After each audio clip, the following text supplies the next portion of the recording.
Rivers gave early human communities almost everything they needed: fresh water, fish, reeds for weaving, and fertile soil for the plants they gathered. But that same river could turn from provider to predator in a matter of hours. Sudden catastrophic floods, driven by seasonal snowmelt upstream, torrential storms, or ice dams breaking apart, were among the most dangerous natural events that Ice Age and early Holocene humans regularly faced. Unlike a stalking predator, a flood offered no warning growl, no visible threat to react to. It simply rose. And for people living in riverside camps, understanding the rhythms of water was not optional. It was a matter of life and death, passed down as hard-won survival knowledge from one generation to the next. So, how did a flood like this actually unfold for a prehistoric camp? Most catastrophic floods didn't come from a single rainstorm overhead. They arrived from far away, a heavy rain system in distant highlands, or a rapid spring thaw in mountains the camp couldn't even see. The river would swell gradually at first, then surge. Archaeological sediment layers at sites like those along the Danube and the Rhone show repeated flood deposits, thick bands of silt sealing over old camp floors,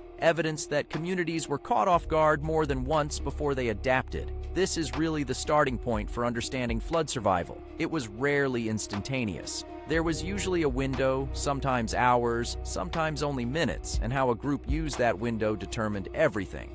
The single greatest survival factor was elevation awareness. Anthropological studies of modern hunter-gatherer societies living near rivers, from the Amazon to the Okavango Delta, show a consistent pattern. Camps are rarely placed at the absolute lowest point near the water.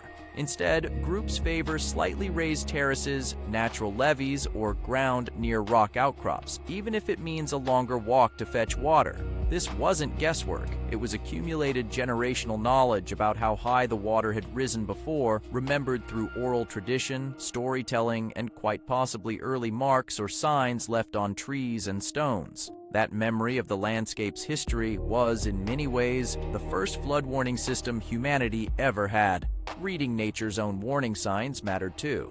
Long before instruments existed to measure rainfall or river flow, people watched behavior. Birds and small mammals moving to higher ground, unusual animal restlessness, a shift in the color and speed of the water, even a change in smell as upstream sediment churned into the current. All of these were cues. Elders in hunter-gatherer societies often held the role of environmental memory keepers, the ones who had seen unusual weather patterns before and could say, "This looks like the flood our grandparents spoke of."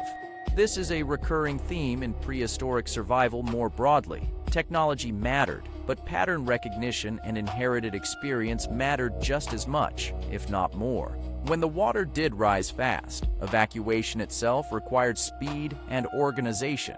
Because early human groups owned relatively few possessions, they could move quickly, but they still had priorities. Ethnographic and archaeological evidence suggests essential tools, fire-starting materials, hides, and food stores were the first things gathered, often kept intentionally close to sleeping areas specifically so they could be grabbed in an emergency. Children and the elderly would be moved first toward high ground, while more able-bodied members might help carry heavier tools or gather stragglers. There was no time for hesitation. Groups that survived repeated flooding events across generations were, in effect, the ones who had built quick response habits into their daily routines, not just their emergency planning. High ground itself wasn't always naturally available, which is why some groups engineered a solution.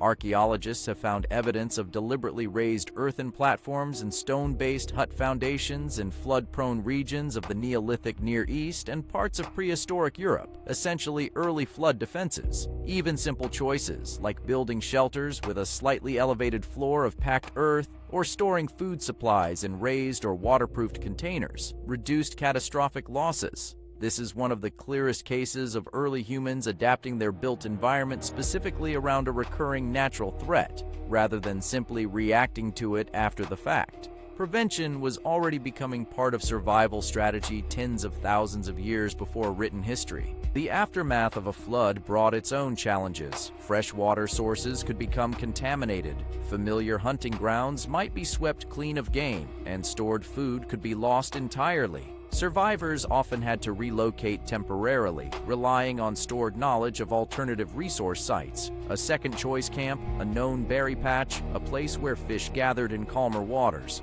Communities that maintained strong social bonds and shared resources fared better in this recovery phase since pooling what little remained increased everyone's odds. This cooperative rebuilding, historians argue, is just as important to the survival story as the escape itself. In the end, catastrophic floods reveal something important about early human resilience. Survival rarely came down to a single moment of raw courage. It came down to accumulated knowledge of landscape, of animal behavior, of water itself, combined with fast, practiced cooperation when disaster struck. The river that could destroy a camp overnight was the same river that fed it for generations, and learning to live alongside that risk, rather than ignore it, was one of the quieter, less celebrated triumphs of prehistoric life. Every flood survived added a little more to that inherited memory, passed on so the next generation might read the water just a little sooner.